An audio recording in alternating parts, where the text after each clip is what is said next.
কোরআনকে সেভাবে মানছি না, তাই এখন থেকে মানার সিদ্ধান্ত নিতে হবে। নেবেন না, আপনার রাজনৈতিক জীবন ইবাদতের বাহিরে থাকলো। আলহামদুলিল্লাহ, আলহামদুলিল্লাহ। আমরা মসজিদে গেল ভাবি রাসূলের মতো নামাজ পড়ব, ঢুকতে ভাবি, বের হতে ভাবি, ডান পা দিয়ে ঢুকি, বাম পা দিয়ে বের হব। আল্লাহু আকবার বলে নামাজ শুরু করি, সালাম ফিরিয়ে শেষ করি। নামাজের প্রতিটা জায়গায় খেয়াল করি আমার রাসূল কিভাবে নামাজ পড়েছেন। ঠিক ব্যবসা করতে গেলে সেটা ভাববো, চাকরি করতে গেলে সেটা ভাববো, যখন আমি রাজনীতি করব তখনও ভাববো আমার রাজনীতি রাসূলের মতো হওয়া লাগবে। যদি না হয় তাহলে আপনি ইবাদতকারী নন, অথচ ইবাদত করতে আপনি বাধ্য। আপনাকে বানাইছি কি জন্য? ইবাদতের জন্য। ওমা আলাইনা ইল্লাল বালাগ, কোরআন মাজিদে আছে। হে নবী, আপনি মানুষকে মেসেজ দেন, দাওয়াত দেন। দাওয়াত দেওয়ার পরে আপনি এটাও বলেন যে আমি তোমাদেরকে জোর করে ইবাদতকারী বানাবো না, জোর করে ইসলাম মানতে বাধ্য করব না। ওমা আলাইনা ইল্লাল বালাগ, আমার আল্লাহ আমারে দায়িত্ব দিছে, আমি শুধু মেসেজ পৌঁছায়া দেব। হিসাব কি রাসূল নেবে না আল্লাহ নেবে? হাশরের ময়দানে হিসাবটা নেবে কে? ইয়েস।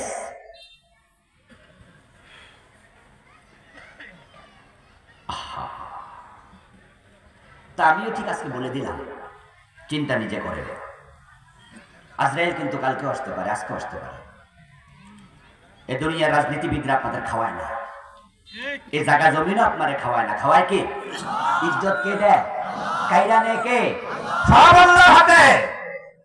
এজন্য মনে মনে বলবেন যে হুজুর কোরআনই দরকার, কিন্তু আমি তো যে দল করি এই দল তো কোরআন মানে না, আমি কি তাতে? এখন ওই দলে তো আমি ঢুকিয়া গেছি। আচ্ছা, ওই দলওয়ালা কি আপনারা রশি দিয়া বাইন্ধে রাখছে?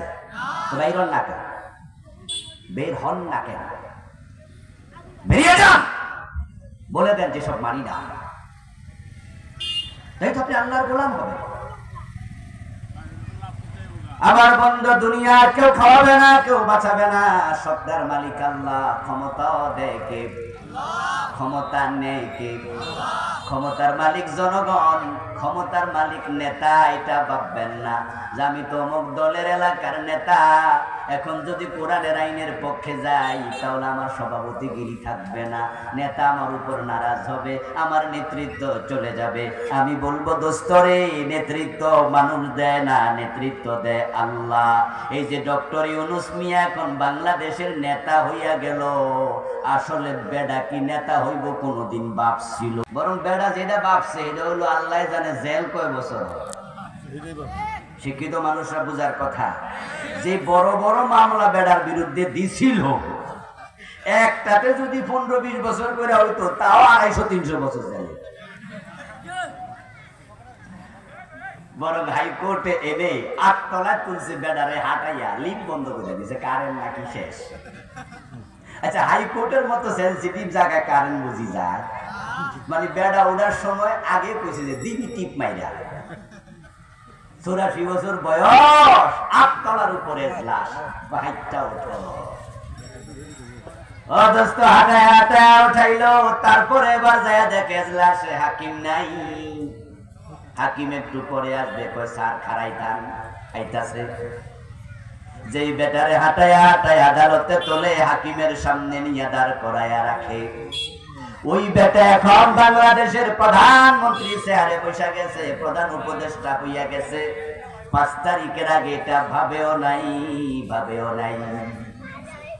আর যারা আজকে দেশ থেকে পলায়া ইন্ডিয়া যায় বইয়া রয়েছে, ওরাও বলছে ভিশন 2041 41-এর আগে ছাড়বো না। কি কইছিনি? কইছিনি ভিশন 2041 41 সাল। কি বুঝাইছে? এর আগে কুছ পরোয়া নেই। এজন্য বড় নেতা কিন্তু বলছেও, কিসের আন্দোলন মিয়া, এই বছর না ওই বছর মানুষ বাঁচে ওই বছর। বলে নাই? বলে নাই? আপনারা শুনবেন, ইউটিউবে গুলো আছে যে মানুষে বাঁচে কয় বছর, কোন আন্দোলন ফান্দোলন কাম হইব না। 2041 ভাবে নাই একদিন সব নেশাকার হয়ে যাবে। আর সে মালিক কয় ক্ষমতা আমার হাতে, তুতিল মুলকা মান তাশা ওয়া তানজিউল মুলকা মিম্মান তাশা। আমি চাইলে কাঙ্গালকে প্রেসিডেন্ট বানিয়ে দেই, আর চাইলে দেশের প্রধানমন্ত্রীকে কাঙ্গাল বানিয়ে ছেড়ে দেই। তুমি বললে 2041, আর সেনাবাহিনী প্রধান আইসা কয় 2041 সাল দূরের কথা ম্যাডাম, 45 মিনিটের বেশি মোড়ে হলে। দেখছেন আসমানের মালিকের ক্ষমতা কি? হেবেডার আছে, হেবেডার প্রধান দেশের সেনাবাহিনীর প্রধান বানাইছে, আমার দৌড়ে দিতে বানাইছে। তোরে বেটা, তোরে বানাইছে আমার সেফটির জন্য, তুই আমার আত্মীয়, তোরে প্রধান বানাইলাম। তুই তো লাড়ি বাড়ি লয়ে খাড়ে থাকবি, যারা আমার দূরটাই মারবি তুই কষ্ট 45 কষ্ট কি রে? জি ম্যাডাম, তাড়াতাড়ি ফালান। রান্না করা খাবার খেয়ে পালানোর সুযোগ পায় নাই। রান্না কেডা? আর কাপড় চোপড় পর্যন্ত নিতে পারেনি। এগুলো আমাদের জন্য শিক্ষা, এগুলো আপনার জন্য শিক্ষা। আল্লাহ চাইলে 1 সেকেন্ডে সব উল্টায় দিতে পারে।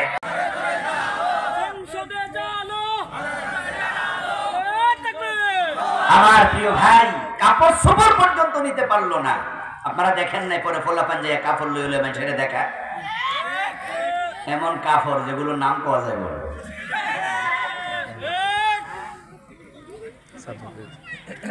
আল্লাহর কথার বাহিরে চলো না মুসলমান, আল্লাহর ইবাদত করো, আল্লাহর ইবাদত করো।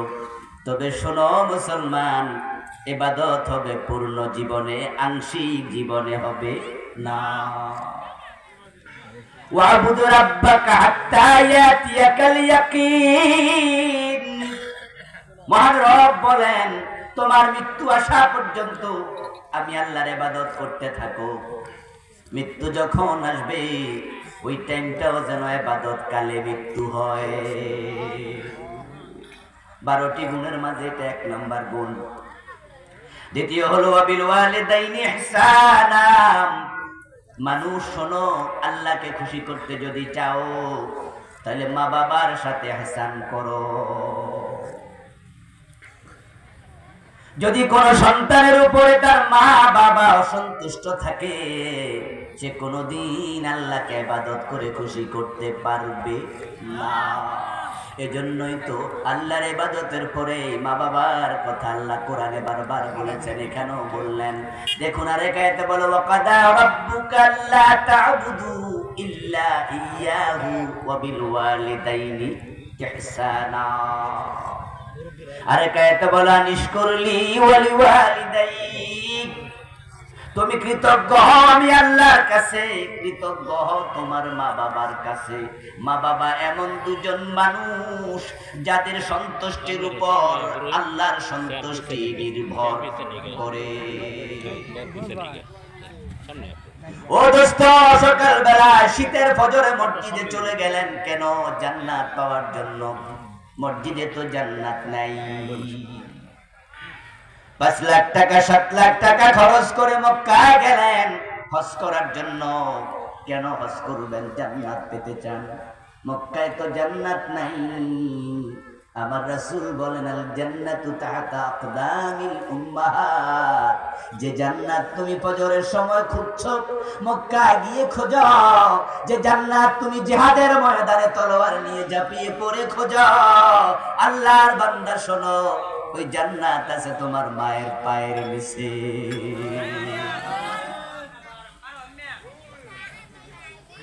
প্রিয় নবীজি আরো বলেন, আল ওয়ালিদু আওসাতু আবওয়াবিল জান্নাহ। জান্নাতে প্রবেশের যতগুলো দরজা আছে, অতি কম আমলে জান্নাত মিলে যাবে। আরে দুইজন যদি তোমার উপর নারাজ থাকে, তুমি আল্লাহরে কোনো আমল দিয়া খুশি করতে পারবে না। কারণ মা বাবার খুশির উপরে আল্লাহর খুশি নির্ভর করে। قال رسول الله صلى الله عليه وسلم رضا الرب في رضا الوالدين وسخط الرب في سخط الوالدين। যখন মানুষ ভোরবেলা যাপন করে, প্রিয় নবীজি বলেন, আল্লাহ সকাল বেলায় মানুষের দিকে নজর করে তাকায়া দেখে। তাকায়া যদি দেখে গত রাতে আল্লাহর এই বান্দার উপরে তার মা বাবা খুশি ছিল, আল্লাহ সকাল বেলায় ওই বান্দার জন্য জান্নাতের 2টি দরজা খুলে দেয়। বাবানে মাফতুহানি মিনাল জান্নাহ। আর সকালবেলা যদি তাকায় দেখে গত রাতে বাবারে বকা দিছে, মারে বকা দিছে, বাবার হক দেয় নাই, মায়ের হক দেয় নাই, বউয়ের কথা শুই না মারে বকে, এমন কিছু জালেম ছেলে আছে না নাই? বাবার সাথে কথা কাটাকাটি হইয়া বাবারে চোখ বড় করে ধমকাইছে, বাবার সাথে বেয়াদবি করে রাতে ঘুমাইছে। আল্লাহ তাকে দেখে গত রাতে মা বাবা না খোশ। নবীজি মুহাম্মদ বলেন সকালবেলা তার জন্য জাহান্নামের 2টা দরজা আল্লাহ খুলে দেয়। তো তুমি ফজরের টাইমে মসজিদে গেলা, লাভ কি? তোমার জন্য তো জাহান্নামের দরজা আল্লাহ খুলে রাখছে। মা বাবাকে নাখোশ করে হজে যাও, লাভ কি? আল্লাহ তো জাহান্নামের দরজা খুলেছে। এই কোরআনের সবচেয়ে বড় আলেম যিনি উম্মতের মাঝে, ওনার নাম ইবনে আব্বাস রাদিয়াল্লাহু তাআলা আনহুমা, রাসূলুল্লাহর আপন শাস্ত ভাই। উনি বলছেন সহিহ বুখারীতে এসেছে, ইন্নী লা আ'লামু আমালান আকরাবু ইলাল্লাহি মিন বিররিল ওয়ালিদাইন। ও দুনিয়ার মানুষেরা, তোমরা তো আমি ইবনে আব্বাসকে বলো আমি বড় আলেম, তাহলে তোমরা শোনো, আমি আমার সঞ্চিত ইলম থেকে তোমাদের শোনাই। তোমরা আল্লাহর কাছে যাওয়ার জন্য, নৈকট্য পাওয়ার জন্য যত নেক আমল করো, মা বাবার খেদমতের মাধ্যমে যত তাড়াতাড়ি আল্লাহর কাছে যাওয়া যায়, এমন আর একটা আমল নাই। কবিল ওয়ালিদাইন ইহসান, এই দুইজনকে খুশি করে, এই দুইজনকে খুশি করে ফেলেন। আদর করেন, যত্ন করেন, হাত টিপে দেন, পা টিপে দেন, যা চায় দেন, যেমনে পারেন খুশি খুশি খুশি করেন। আল্লাহ তাড়াতাড়ি খুশি, আল্লাহ আমিও খুশি। যারা নারাজ আল্লাহ পুরো করতেন, আমি রাসূলুল্লাহ সাল্লাল্লাহু আলাইহি ওয়াসাল্লাম মেরাজ করে আসলেন। মেরাজে গিয়ে তিনি দেখেন জান্নাতের মাঝে আল্লাহর এক বান্দা কোরআন তেলাওয়াত করছে। প্রিয় নবীজি বলেন, দাখালতুল জান্নাত ওয়া সামিতু ফিহাল কুরআনা, আমি জান্নাতে ঢুকে দেখি আল্লাহর এক বান্দা কোরআন পড়ছে। আমি জিবরিলকে প্রশ্ন করলাম, মান হুয়া? জিবরিল, এই সৌভাগ্যবান লোকটার পরিচয় কি? জান্নাত পেল, জান্নাতে সে কোরআন তেলাওয়াতের অনুমতি পেল, কি সৌভাগ্য, পরিচয় কি বলো? জিবরিল বড়, হুজুর চিনেন নাই? হুয়া হারেসা ইবনে নুমান, সে তো আপনার সাহাবী হারেসা। রাসূলুল্লাহ সহ্য হলেন, হারেসা তো এখনো মরেই নাই, হেয়া নাই লোকে মিলে। হারেসা বিন নুমানের মৃত্যু হয়েছে হযরত ওমরের শাসনকালে। কোন কোন ঐতিহাসিক বলেন ওসমান রাদিয়াল্লাহু তাআলা আনহুর শাসনকালে। রাসূলের ইন্তেকালের প্রায় 1 যুগ পরে হারেসা মারা যায়, অথচ হারেসা জান্নাতে কোরআন পড়তেছে। রাসূল ফিরে আসলেন, এসে হারেসাকে ডাকলেন, ও হারেসা, গোপনে গোপনে এমন কি নেক আমল করো, আমি তোমাকে জান্নাতে কোরআন পড়তে দেখে আসলাম। হারেসা তো আনন্দে খুশি, আত্মহারা, ইয়া রাসূলুল্লাহ, কি আর নেক আমল আমি করি, আপনি যা বলেন তাই তো করি, অন্যরা যা করে আমিও তো সেটাই করি। তবে হুজুর, একটা আমল আমার বেশি আছে, যেটা সবার সৌভাগ্যে নাই। সে আমলটা হলো, আমার একজন বুড়া মা আছে, যে নিজের হাতে খাইতেও পারে না, এত বুড়া, আমি হারেসা তাকে নিজ হাতে খাওয়াইয়া দেই। নবীজি সাল্লাল্লাহু আলাইহি ওয়াসাল্লামের সাথে গল্প চলছে, এর মাঝে প্রতিবেশী সাহাবারা আসলো। এসে তারা সাক্ষী দেয়, হুজুর, ইন্নাহু ইয়াগসিলুহা বিয়াদিহি ওয়া ইউতইমুহা বিয়াদিহি, মারে খাওয়ায় না, মারে গোসল সে করায়, মায়ের গায়ে তেল মেখে দেয়, চিরুনি দিয়া মায়ের মাথার চুল পর্যন্ত আশ্রয়া দেয়। সে মায়ের বড় সেবাকারী সাহাবী। কতটুকু শুনে রাসূল বললেন, কাযালিকুমুল বিররু, কাযালিকুমুল বিররু, কাযালিকুমুল বীর। 3 বার বললেন, হারেসা রে, আমি বুঝে ফেলেছি, এটার নামে বিররুল ওয়ালিদাইন। তোর মায়ের দোয়ার কারণে তে দুনিয়ায় থাকতে জান্নাত পেয়ে গেছি।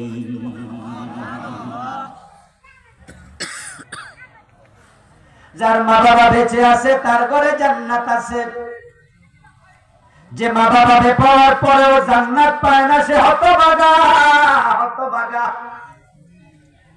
ও যুবক সাবধান, কখনো মা বাবার সাথে রাব বিহেভ করো না, তাদের মনে কষ্ট যায় এমন কথা বলো না। ওয়ালা তাকুল্লাহুমা উফ, তারা বিরক্ত হবে এমন কথা বলো না। তাদের কোনো আচরণে তুমি নিজেও কখনো বিরক্ত হইও না।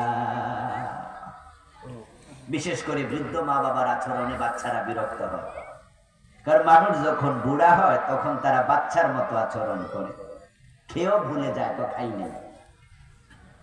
আবার এমন হয় যে না খাইয়া কয় খাইছি এখন খামু না, এক কথা বারবার জিজ্ঞাসা করে।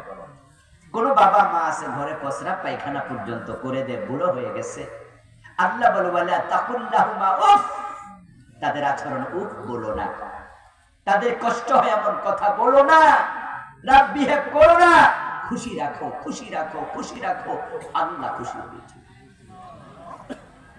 আর তাদের বদদুয়া যদি নেও কপাল পুড়ে যাবে।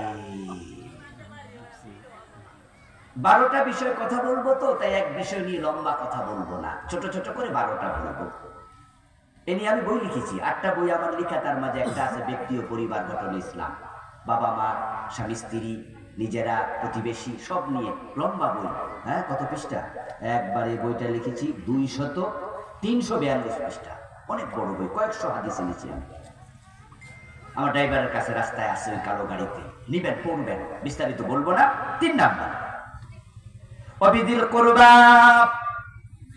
3 নাম্বার অর্ডার, আত্মীয় স্বজনের হক দাও। বোনের হক আটকায়া রাখে, বাপ মরেছে 5 বছর, মা মরছে 7 বছর, এখনো বোনের সম্পদ দেয় না, এমন ভাই আছে না নাই? ধ্যান আছে না? আমি জানি না, 2-1 থাকতে পারে যে আপনি হক দেন না, মিরাস আটকায়া রাখছেন।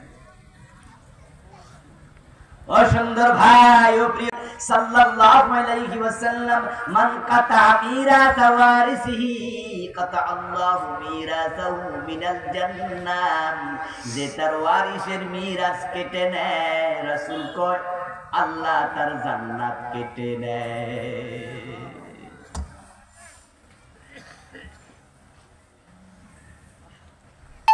মান আখাযা শিবরাম মিনাল আরদি যুলমা সায়ুতাওয়াকাহু ইয়াউমাল কিয়ামah। মানুষ কিছু কইতে পারে না, বুঝে না, জলিল ডাল কর, তুমি জলিল করে নিয়ে গেছো। শোনো, আসমানের মালিককে ফাঁকি দিতে পারবা না। জাল দলিল করবেন না, জবরদখল করবেন না। আত্মীয় স্বজনের হক আছে, আপনজনদের হক দেন, আপনজনদের হক দেন। অনেক পয়সাওয়ালা মানুষ আপনজন গরিব হইলে খবরটাও নেয় না। ঢাকায় 5 তলা বাড়ি আছে, গোলশানে বাড়ি, বনানীতে বাড়ি, নিজের আপন চাচা না খাইয়া থাকে, রিক্সা চালায়, নিজের পুপু, আপন খালা কষ্টে আছে, পরিচয়টাও দিতে আসে না। বরং ওরা যদি ঢাকা যায় তার ধমকায় সরাই দেয়, আসো না বাসায় আসো। কি ভাবছো দোস্ত? আল্লাহ কি চাইলে তার মতো তোমাকে বানাতে পারেন না? এটা কতক্ষণ লাগে, কতক্ষণ? কেন বোঝো না দোস্ত? একটু ক্যান্সার দিয়ে দেবে, সব বেচা খরচ করবা, ভিখারি হয়ে যাবে। 2টা কিডনি ড্যামেজ করে দেবে, ডায়ালাইসিস করতে করতে সব বেচবা, পরে ভিক্ষা করে। পোলা একটারে মাস্তান বানায় ছেড়ে দেবে, তোমার বুকে পিস্তল ঠেকাবে। নিজের বউটা কেলা চরিত্রহীন বানাইয়া দেবে, তোমার সব লইয়া আরেকবারের সাথে পলে যাবে। এরকম হয় কি না? তোমার ভিখারি বানাইতে কতক্ষণ লাগে? আল্লাহর ক্ষমতাকে ভয় করো। উদাহরণ না দিলে বুঝতে কঠিন, তাই 2-1টা উদাহরণ দেই।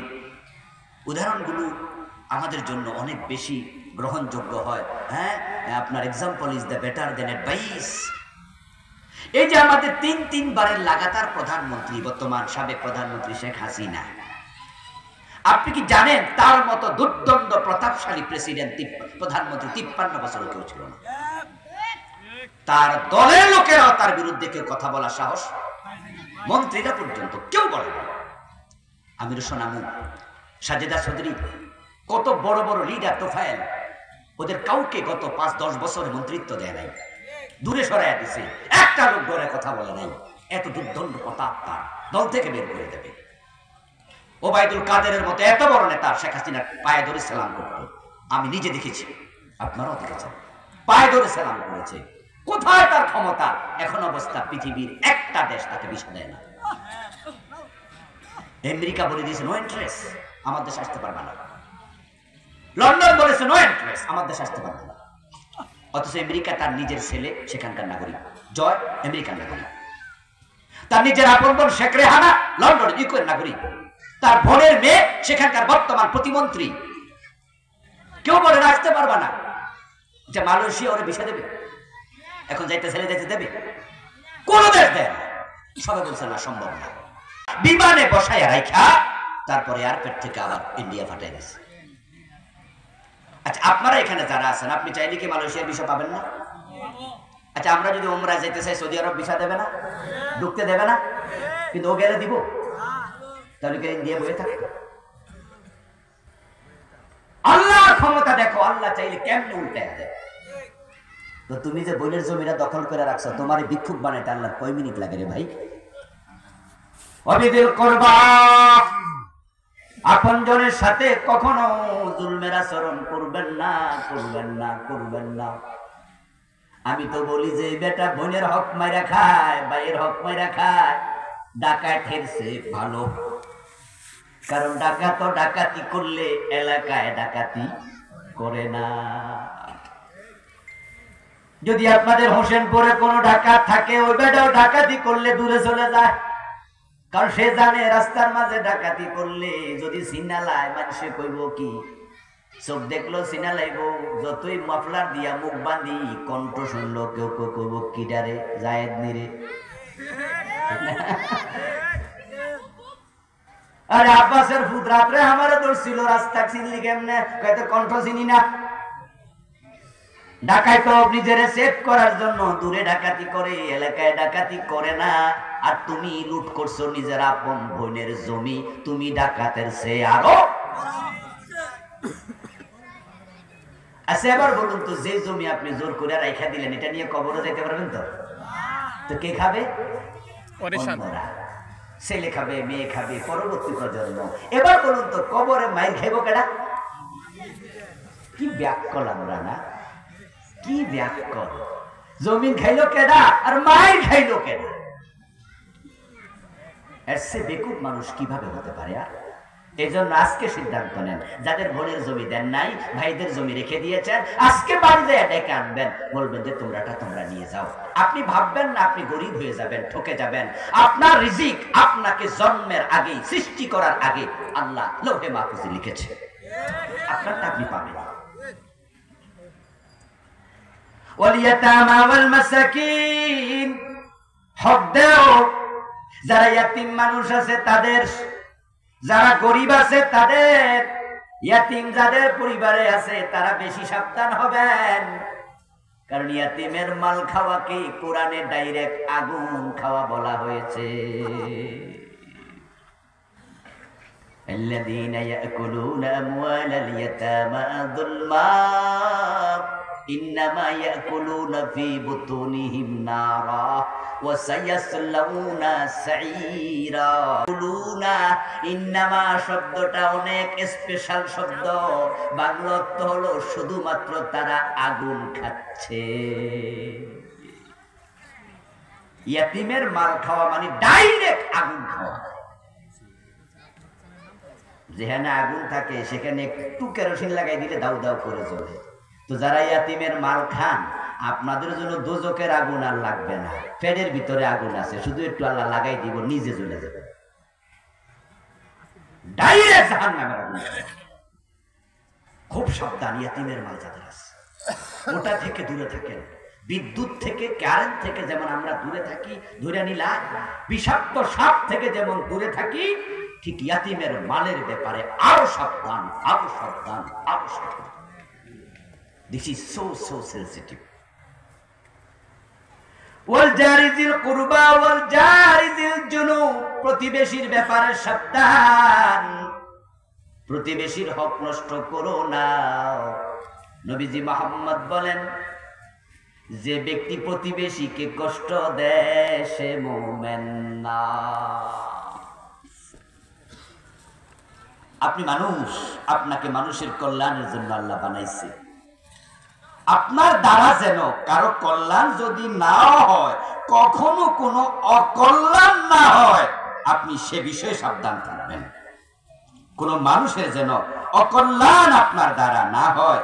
প্রিয় ভাইরা, রাসূল বলছে সে ব্যক্তি মুমিন নয় যে ব্যক্তি পেট পুরে খায় আর তার প্রতিবেশী অভুক্ত থাকে। মুমিনই না। قال النبي صلى الله عليه وسلم لا يدخل الجنة من لا يأمن جاره بوائقه। যে ব্যক্তির অনিষ্ট থেকে প্রতিবেশী নিরাপদ নয় সে আল্লাহর জান্নাতে ঢুকতে পারবে না।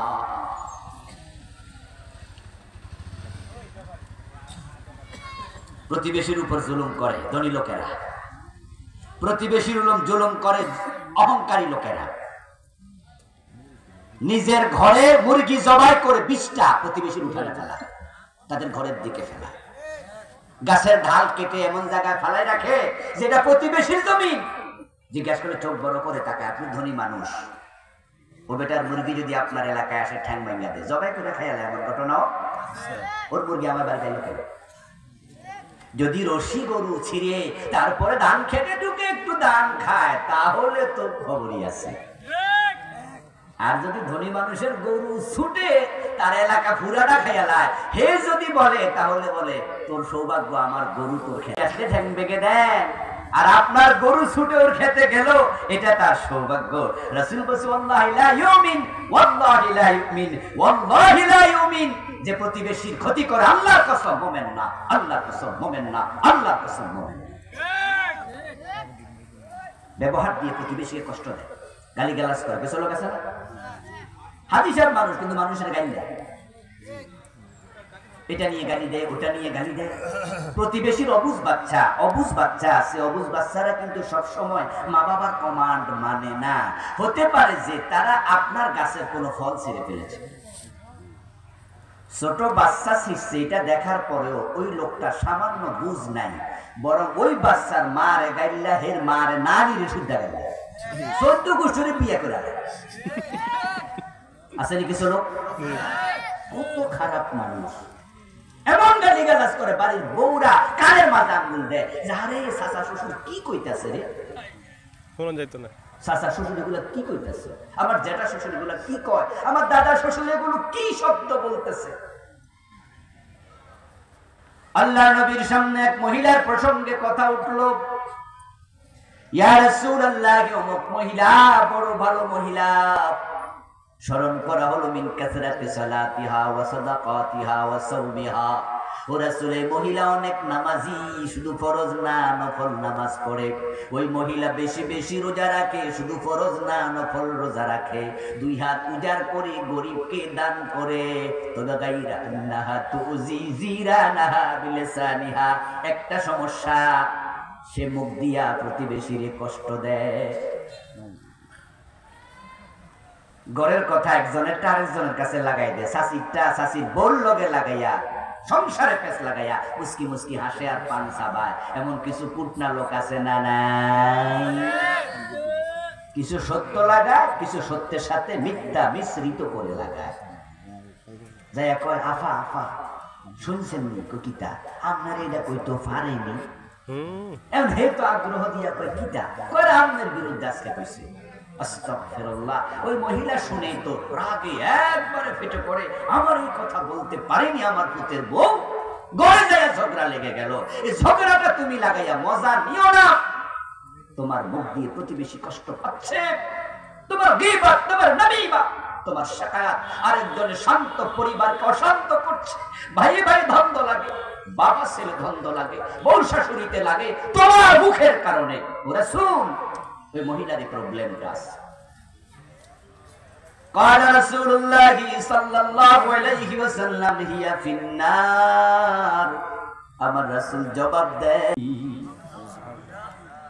এই বেশি নামাজ, এই বেশি রোজা, বেশি সাদাকাও তাকে জান্নাত পর্যন্ত পৌঁছাতে পারবে না।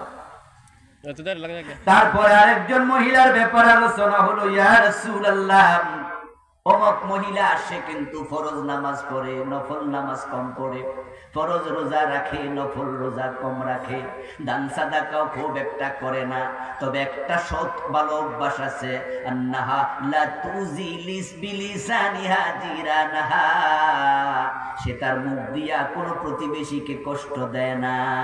রাসূল জবাব দেন, হিয়া ফিল জান্নাহ, এ মহিলা জান্নাতি।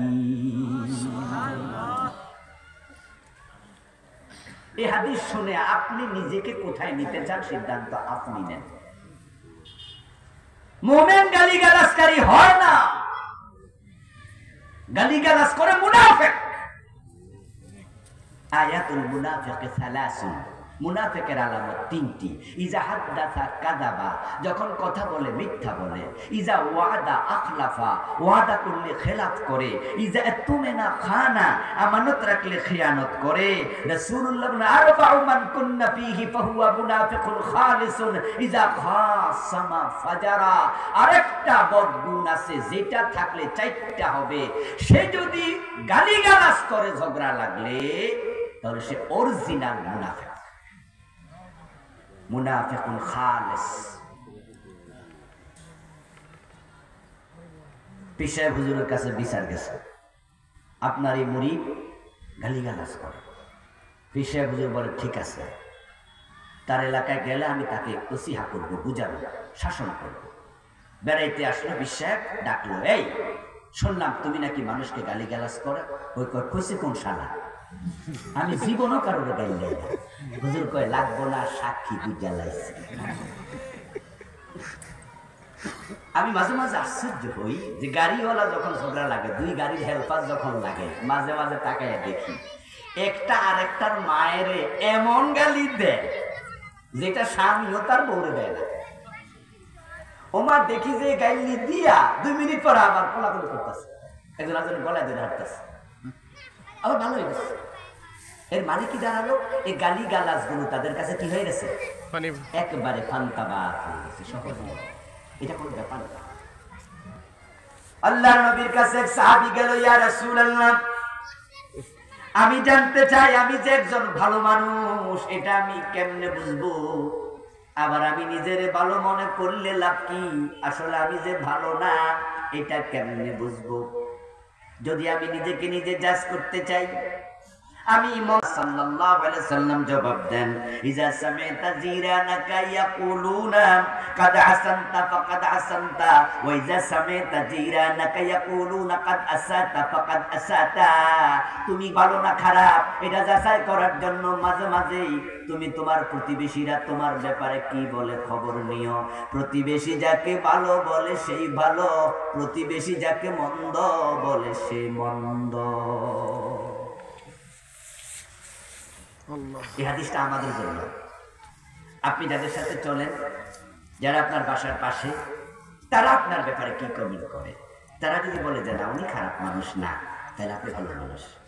এজন্যই তো কোনো মানুষ মারা গেলে প্রিয় নবী বলছেন, লোকেরা যখন ভালো বলে সে আল্লাহর কাছে ভালোদের তালিকায় ঢুকে যায়। আর কেউ মারা গেলে লোকেরা যদি তাকে খারাপ বলে, তাহলে আল্লাহ তাকে খারাপদের তালিকায় লিখে দেয়। এই কথার অর্থ আবার এই না যে জানাজার নামাজে খাড়াইয়া লাশ সামনে নিয়ে বলেন উনি কেমন মানুষ ছিল। কি আপনাদের এলাকায় সিস্টেম আছে না? মাঝে মাঝে নরমালি নাই। আমাদের কুমিল্লা আবার খুব আছে। আমরা এটা বন্ধ করাচ্ছি, চেষ্টা করছি, এখন মোটামুটি উঠতেছে। আগে দেখতাম যে জানাজার নামাজ লইয়া খাড়াইয়া লাশ সামনে নিয়া একজন কিছু কথাবার্তা বলে বলতো উনি কেমন মানুষ ছিল। সবাই কই ভালো ছিল, যে হেরে চিনে না হেও কি কয় ভালো আছে, সার্টিফিকেট দিয়েছে। আর যখন সবাই কই ভালো ছিল, তখন তার অভিভাবকরা মনে করে সবাই যেহেতু ভালো কইছে, তাহলে আল্লাহ কি করবে? রাসূল কি আসলে এটা বুঝাইছে? না, উনি বুঝিয়েছেন স্বতঃস্ফূর্ত। হ্যাঁ, কিছু মানুষ আছে যাদের মৃত্যুর পরে যেই শোনে সে আফসোস করে। এলাকার লোকেরা বলে হারে ভালো একজন প্রতিবেশী হারাইছে। আমার প্রিয় ভাই, অফিস যখন ট্রান্সফার হয়ে যায়, কলিগেরা চোখের পানি ছেড়ে দিয়ে কাঁদে।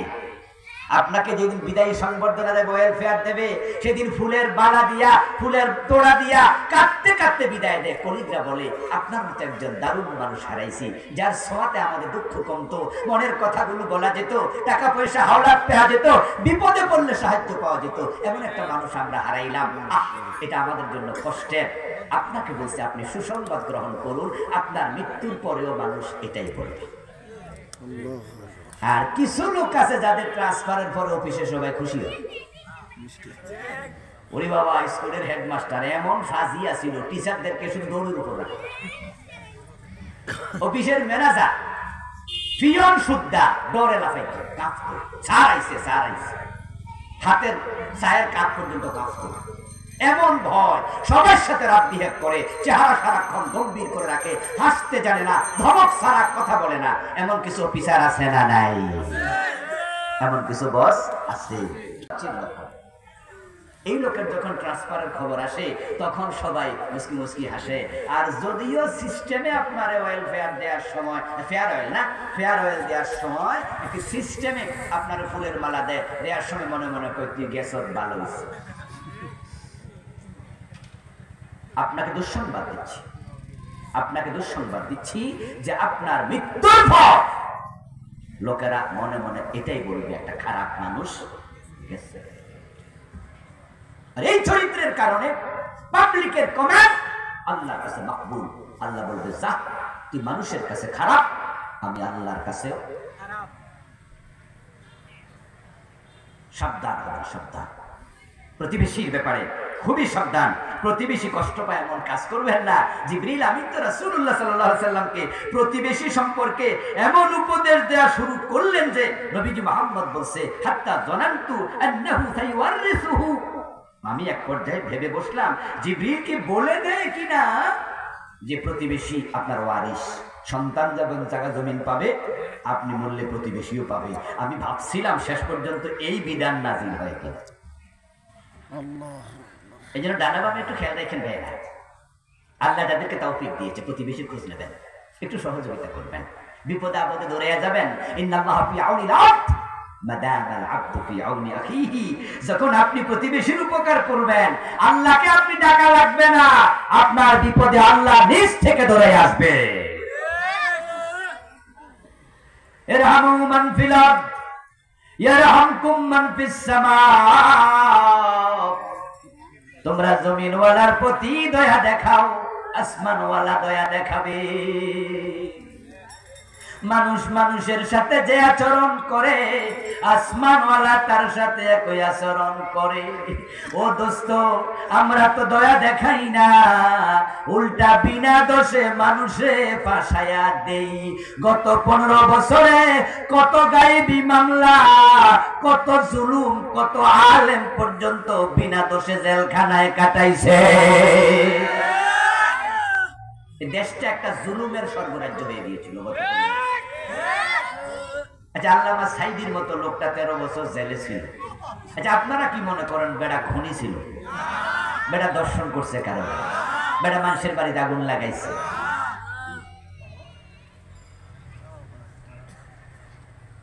উনার প্রতিবেশীরা, উনার দেশের লোকেরা সাক্ষী দিচ্ছে। কারণ মামলার সাক্ষী তো দূর থেকে হয় না, ওই ফিরোজপুরের লোক সাক্ষী দিছে, হ্যাঁ উনি বাড়িতে আগুন লাগাইছে।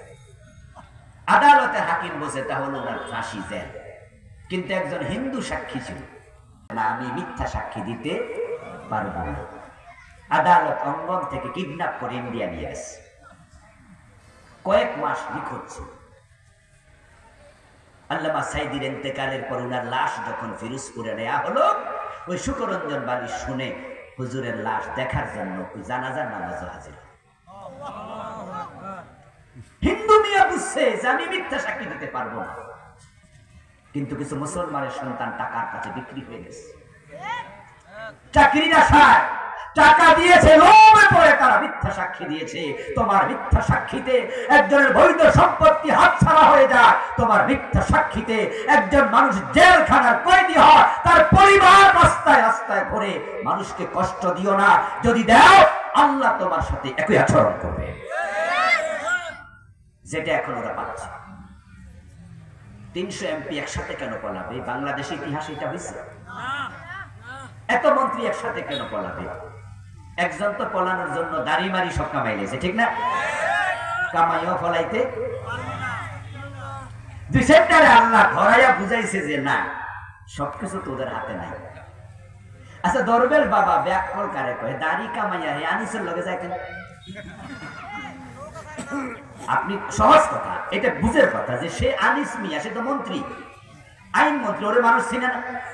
তুমি যেহেতু দাড়ি কামাই লাইছো, তুমি আলাদা যাইতে তাইলে হয়তো চিনত, কিন্তু এক নৌকায় উঠছো মন্ত্রীর লগে। আর যেই মাত্র পুলিশ আনিসরে ধরছে, আনিস মিয়া কইয়া দিছে আরেকজন লগে একা নিয়ে না হেরে শুদ্ধ লোক। তখন পাবলিক এবার কয় তুমি কেডা? এবার দেখে এটাই দরবেশ বাবা।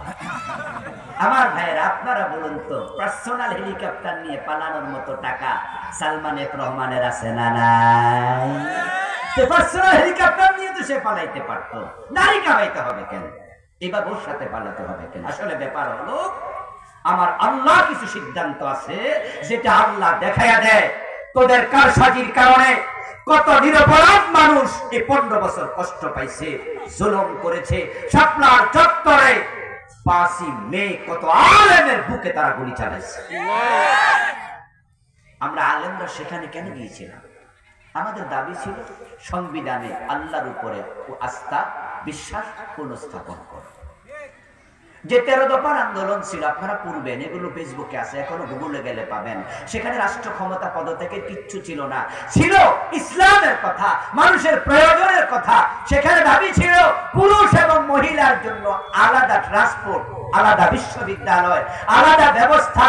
নারী পুরুষ যেন এক জায়গায় বেপরদায় না চলে, আলাদা গাড়ি, আলাদা বিশ্ববিদ্যালয় দরকার। তো গুলি করতে হবে কেন? সাবধান মুসলমান, প্রতিবেশী, আপনজন, প্রিয়জন, সাহেব বিবিল জনব, আপনার সঙ্গী যে আছে সে যেন কষ্ট না পায়। যাচ্ছেন এখান থেকে গাড়িতে উঠে ঢাকায় যাবেন, বকলুক বাসে চড়েছেন, বাসে বইয়া বিড়ি টানা শুরু। আপনার কাছে বিড়ি কিছু না, এ গন্ধ আপনি টয়লেটে বইয়াও নিতে চান। রাতের বেলা ঘুম থেকে উঠে বিড়ি খাইয়া আপনি ঘুমান, কিন্তু আপনার পাশে যে বসেছে সিগারেটের গন্ধে বমি আসে, এমন লোক আছে না নাই? আপনি আপনার সঙ্গীকে কষ্ট কেন দিচ্ছেন? সিটে বসার পরে দেখবেন কিছু লোক পায়ের উপর পা তুলা দেয়। আমার সিটে আমি বসি, ঠ্যাঙের উপর ঠ্যাং তুলা উনার। আচ্ছা, যে পাশে ভদ্রলোক বসা, সে কি অস্বস্তি লাগে না? এটা অনেকে আছে দেখবেন যে বসার পরে এক সিটে বসে আরেক সিটে ব্যাগ রাখে, অথচ আরেকজন দাঁড়ায় আছে। ও দোস্ত, আপনার যিনি সঙ্গী, আপনার সঙ্গী যেন কষ্ট না পায়। নিজের স্ত্রী সঙ্গী, নিজের সন্তানরা সঙ্গী, নিজের পাশে যিনি বসে আছে তিনি সঙ্গী। এজন্য আপনি যখন যেখানে থাকবেন, আপনার অফিসে আপনি যে চেয়ারে বসে অফিস করেন, পাশের চেয়ারে যিনি বসা তিনি আপনার সঙ্গী। আপনার ব্যবহার, আপনার আচরণ কোনো কিছুতে যেন কষ্ট না পায় আপনার সঙ্গী, আপনি সাবির। এবার হচ্ছে 10 নাম্বার, এবং যারা পথিক মানুষ, মুসাফির, তাদের হক দিয়ে। মুসাফিরদের আবার কি হক? পথিকের হক হলো পথিককে কষ্ট না দেয়া। রাস্তার মাঝে এমন জায়গায় রিক্সা রেখে গেছে গা, এমন জায়গায় গাড়িটা থামাইয়া বেড়া চা দোকানে ঢুকছে, পিছন দিয়ে যানজট লেগে গেছে। এমন জায়গায় গাড়ি থামাইছে, কমন চেষ্টাই নাই। আমরা মাঝে মাঝে বলি আরে থামানোর জায়গা, উনি এখানে থামাইয়া প্রস্রাব করতে গেছে। যাক না, তুমি থামানোর আগে ভাববা না যে আমার গাড়ির কারণে অন্য যাত্রী কষ্ট পায় কেন? ইসলাম কত সুন্দর, ইসলাম কত সুন্দর যে আপনাকে ছোটখাটো বিষয় পর্যন্ত স্মরণ করিয়ে দিচ্ছে। রাস্তার মাঝে এমন জায়গায় বসো না যেখানে বসলে পথিক চলাচলে কষ্ট পায়, বরং পথ ক্লিয়ার রাখো। রাসূলুল্লাহ মেরাজের রাতে জান্নাতে ঢুকলেন, ঢুকে দেখেন আল্লাহর এক বান্দা পুরা জান্নাতে ঘুরে বেড়াচ্ছে। তিনি ফেরদাউসে গিয়ে দেখেন সে লোক আদমে গিয়ে দেখেন সেই লোক, নাইমে গিয়ে দেখেন সেই লোক, দারুল কারারে গিয়ে দেখেন সেই লোক, রাসূল যায় যেখানে তাকে দেখেন সেখানে। আমার রাসূল জিজ্ঞাসা করে, আল্লাহর বান্দা এমন কি নেক আমল করলো জিবরিল খুলে দিছে, আমি একটু জানতে চাই। মানে রাসূলুল্লাহ এগুলো জেনে এসে তিনি উম্মতকে জানাবেন, আর উম্মতেরও যেন এই জাতীয় নেক আমল করতে পারে। তাই কৌতূহল বসে প্রিয় নবী জানতে চাইলেন কোন আমলে আল্লাহ এত খুশি, পুরা জান্নাত তার জন্য অবারিত উন্মুক্ত। জিবরিল আমিন বলে, ইয়া রাসূলুল্লাহ দাখালাল জান্নাতা ফি শাজারাতিন কাতাআহা তুযিন নাসা আন যাহরিত তারিক। সহিহ বুখারীতে ভাই, ইয়া রাসূলুল্লাহ আপনি যা ভাবছেন তা না। আপনি ভাবছেন অনেক নেক আমল করেছে, আল্লাহ তাকে জান্নাত দিছে, কারণ হলো মানুষের চলাচলের পথে একটা গাছ ছিল, ওই গাছটা হয়তো পথের বাঁকে ছিল, অপরিচিত মানুষ চলতে গিয়ে রাতের বেলায় হোঁচট খেত, ধাক্কা খেত, কষ্ট পেত। এই আল্লাহর বান্দা সিদ্ধান্ত নিল যে এই গাছটা আমি কেটে রাস্তাটা পরিষ্কার করি। সে মানুষের উপকারের জন্য এই কাজ করেছে, আল্লাহ খুশি হলে পুরো জান্নাত খুলে দিছে। আমরা মানুষের রাস্তা পরিষ্কার করি না, চান্স পাইলে আটকাইয়া দেয়, এমন কামও করে রাস্তায় বেড়া দিয়া দেয়। অদস্ততা করবেন না। ওয়ামা মালাকাত আইমানুকুম 11 নাম্বার, আজানের টাইম হয়ে গেছে। 11 নাম্বার হলো অধীনস্থের হক আদায় করো। তোমাদের যাদের অধীনে লোকেরা চাকরি বাকরি করে, তোমাদের অধীনে লোকেরা থাকে, তুমি গাড়ির ড্রাইভার রেখেছো, তুমি অফিসের বস পিয়নে রেখেছো, তুমি একজন গার্মেন্টসের মালিক শ্রমিক রেখেছো, তোমার শ্রমিকদের হক তুমি কখনো নষ্ট করবে না, তাদের ব্যাপারে সাবধান থেকো। বরং হাদিসে পাওয়া যায় যদি সম্ভব হয় তাহলে তুমি তাদের ঘাম শুকানোর আগে তাদের টাকা দিয়ে দিও। আমাদের দেশে গার্মেন্টস শ্রমিকরা মাঝে মাঝে রাস্তা অবরোধ করে, শুনবেন দেখবেন পত্রিকায় আসে, যাওয়ার পথে যানজটে পড়ে থাকবেন, কি হয়েছে, গার্মেন্টস শ্রমিকরা রাস্তায় আন্দোলন করে। ও দোস্ত, আন্দোলনটা ভালো নয়, রাস্তা আটকানো ভালো নয়, কিন্তু খবর নিয়ে দেখো কিচ্ছু করার নাই, কারণ এমন ঘটেছে গত 3 মাসের বেতন দেয় না। আচ্ছা, গার্মেন্টস শ্রমিকরা 8,000, 10,000, 12,000 বেতন পায়, 3 মাস যদি না পায়, বেড়াদের দোকানে বাকি খাইছে, দোকানদার কি তারা দেয় না? যে বাড়ি ভাড়া থাকে ভাড়া দেয়া লাগবে না? এবার বলুন তো, গার্মেন্টস এর মালিক কি ওদের মতো গরিব না আসলে পয়সাওয়ালা? সমস্যা কোথায়? সমস্যা মনে, সমস্যা মনে। এই শ্রমিকদের টাকায় তুমি কোটিপতি, তাদের হক নষ্ট করো না। এই জন্য আপনার হক